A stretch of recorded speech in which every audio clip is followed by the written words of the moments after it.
What about public housing in those years? There's been a reevaluation of the high-rise approach to public housing. What do you think about it all? Well, I think that Richard J. Daley was not the architect of that system. He, like so many other people in America, relied on experts, and experts thought if you could consolidate or put together people in a closed environment, that some of the social ills that they were trying to cure could be more readily addressed if the persons that they viewed as the clients or the people in need of those services could be readily approached. So unfortunately what happened was that all those social ills came together and I think fed on themselves. But on the other hand, remember when those public housing units were being constructed, the alternative, which were torn down, were these rat-infested tenements that were unfit for any kind of human occupancy. Those all got knocked down. So I don't think he can be blamed for simply following advice that was created by a lot of experts. Well, and when you think about it, you already mentioned presidential towers as a success. Now that was designed for the middle class, the upper middle class, but there's nothing per se wrong with high rises. Not per se, not per se. Sandburg Village is another example, but of course meant for a different community. Right. But they I think the experts didn't understand the poverty, the lack of a family unit structure. By that point, there was an absence of maybe a generation or more of a father figure in the family.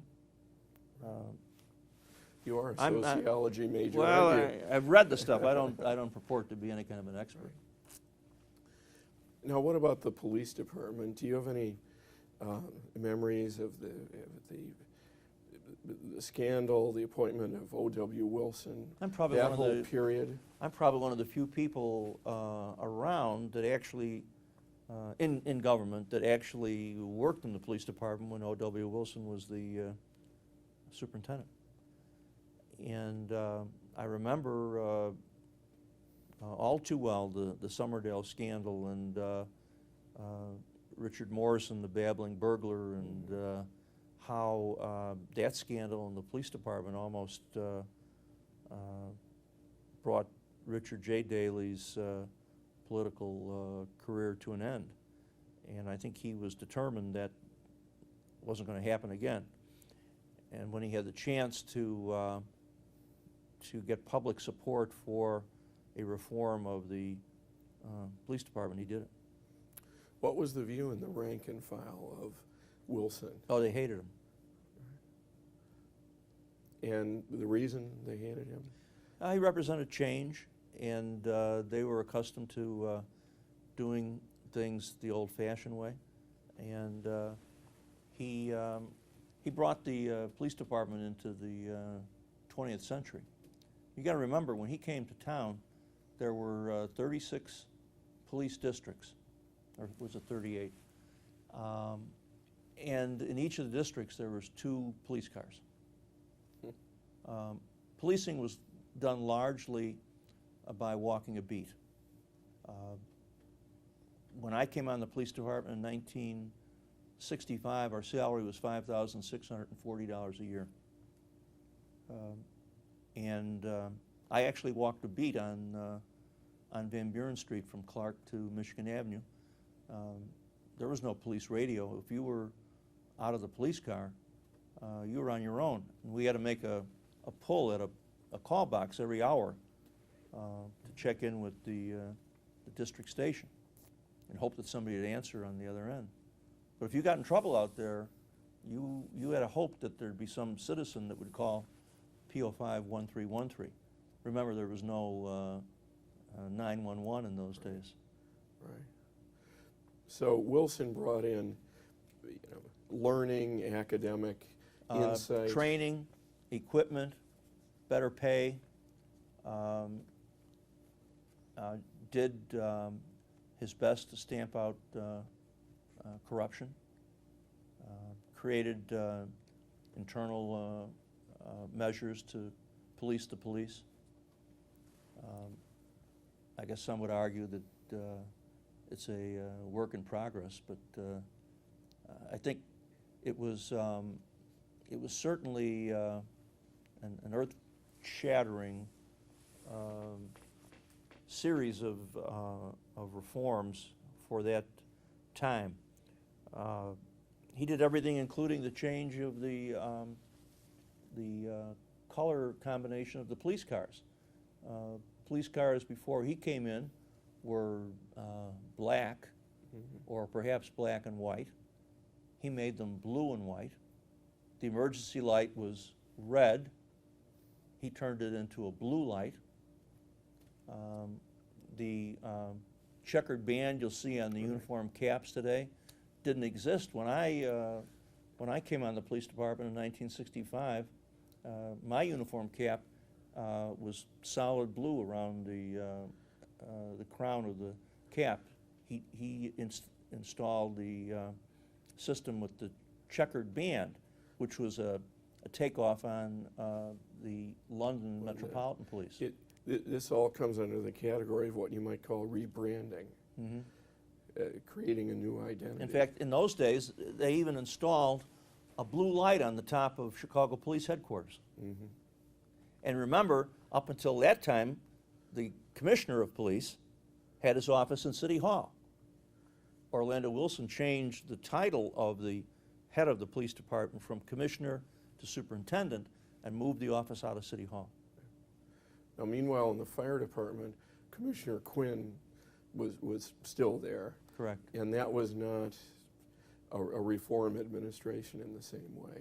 No, but I don't think that the fire department had the opportunity or the potential for corruption and for scandal that the police department had. Firemen come when you need them, when your house is on fire and they're going to save your kids from the burning attic. Cops come when there's bad news. Right. Why don't we talk about the mayor as the one who presided over the city council in the days when you were an alderman? What were your interactions with him as alderman? In the first 2 years, Tom Keene ran the operation with a strict protocol. Just like today in the military, isn't it? Don't ask, don't tell. Well, in those days, it was just take your seat and vote the way we tell you to vote, and keep your mouth shut. About 1971, that changed when Eddie Verdoliak came, and he started shaking things up. And by that time, I think Mayor Daley also perceived the need to perhaps adapt some of his old ways or some of Tom Keene's old ways to a new way of doing things. And you became part of what was known as the Coffee Club. Coffee Rebellion, Coffee the newspapers Rebellion. called it, yeah. Because we would meet for coffee in the Bismarck Hotel before the meetings and chat about what was going to happen. And how many of you were there? Oh, there might have been 8 or 9 at that time. And of course, the meeting would break up, and before the regular council meeting would start, Keene and Daley already knew what was talked about because there was always a quizzling at the Coffee Rebellion meeting. The very fact that you met at the Bismarck means it wasn't too far No, off the right reservation. across the street. Right. And so what kinds of things would your group do? Well, I think we agitated for a little more of a say in the legislative process, to get briefed on proposals before they came up, to get a chance to stand up and make a speech if you felt motivated so to do. And then, of course, you got to remember that in the council, you'd have people like Dick Simpson, and people like Billy Singer, and people like Seymour Simon, and people like John Holen, and Leon Dupre. And there was a need, I think, for someone other than Tom Keene or Paul Wagoda to debate with the Daley critics. And Daley didn't like to be battered like that and have to sit there and listen to that. And you'll see from some of the old footage, he had a bit of a short fuse, and Dupre and Seymour Simon knew how to light that fuse. Right. Now, in that group, there was only one Republican, Holen. No, in those days, Jack Sperling was a Oh, Republican. Jack Sperling. And Nick Bowling was a Republican, and Bob O'Rourke was a Republican, and Freeman was a Republican. There were,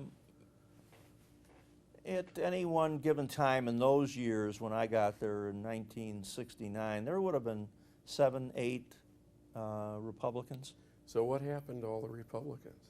Well, they were the people that were the naval and Army and Air Force officers of the Second World War that came back in the late 40s, started getting active in politics, and then got elected to the legislature, the city council.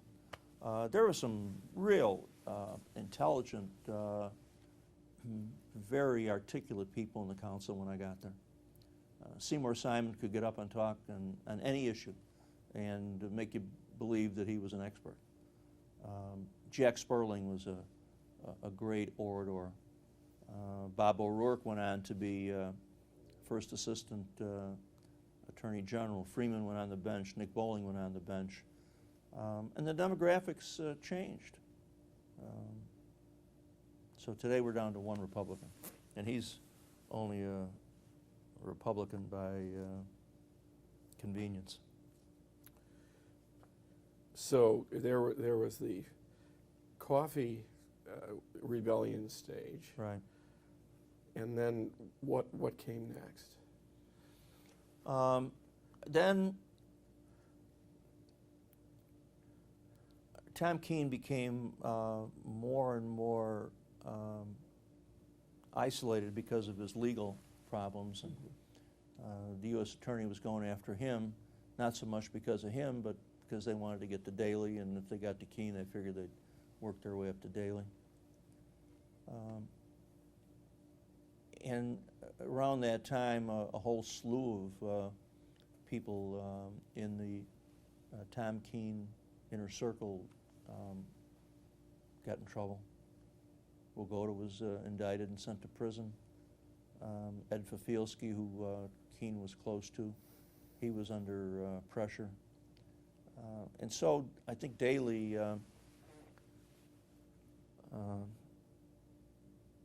was converted to the idea that he needed to bring in some new blood. And that's the purpose that Eddie Radoliak and Wilson Frost and I and Terry Gabinski served. Regular organization Democrats, but with a little bit of maybe a little bit more polish.